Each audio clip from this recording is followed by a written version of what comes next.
Okay, welcome back. I have just a few stories that I want to unload on you. I think these are very telling, and they provide a lot of background and I want to say wisdom. I had a broker give me a call, and besides being a real estate broker, he invests in properties himself. Not a surprise, but he had at the time, I guess he had about 10 of them. And he called me up and he says, I've got a renter who's calling and complaining that there is mold in her home. And he says, if there's mold, I want to take care of it, but if she's just being crazy, I want to know that too. So I went in with him into the home, and I looked around, and the walls were clean. There wasn't any roof leaking going on. It didn't look like there was any sprinkler spray in the home. The plumbing was doing okay, and I looked around. I just didn't see a sign of mold. So I looked at her and I said, well, how do you know you have mold? And she says, well, my face tingles, so I know I have mold. I had to gently and respectfully let her know that mold is an inhalation thing. And if mold's going to bother you, it's going to bother your breathing tracts, your nose, all of this that's going on. But what mold is not is something that's going to make her face tingle. So, at the time that was hard for me to keep a straight face and to be respectful and let her know that whatever was making her face tingle, it wasn't mold.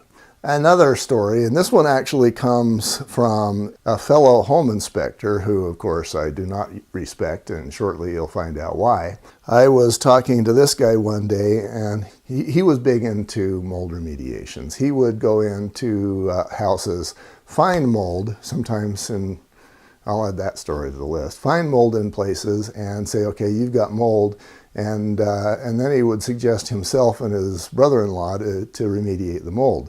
So then his earnings from this particular house would go from $300 or $400 for the inspection to $4,000 or $5,000 for the inspection and the remediation.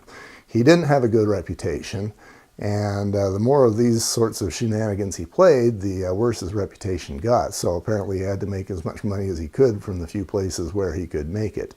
He told me that he had a sister-in-law in Texas where he said a mold spore landed on her nose and it ate her nose away.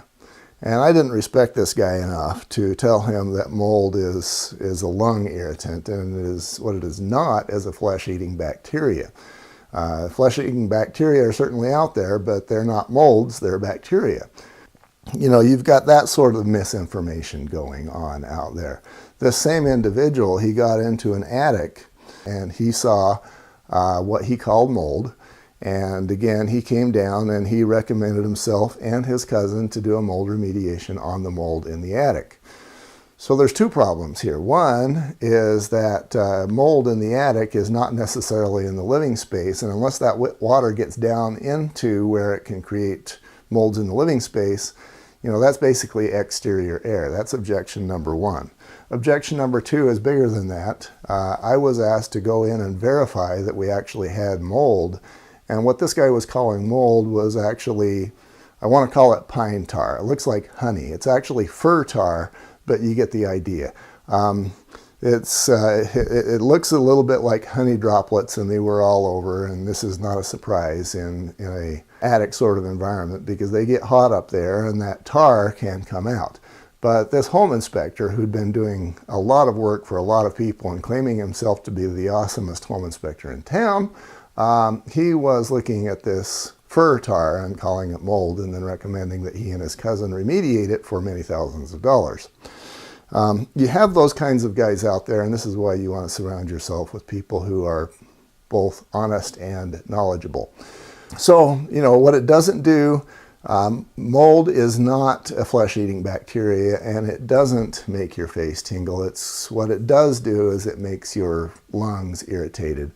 Me personally, when I get into a room that has a lot of mold, it will tighten my chest up very quickly, and I will start sneezing. I am still a child, but that's what my wife says, but I'm not exceptionally old, not really young, I don't have cancer, and so I'm one of those normal, healthy adults who is affected to perhaps a somewhat greater level by mold spores.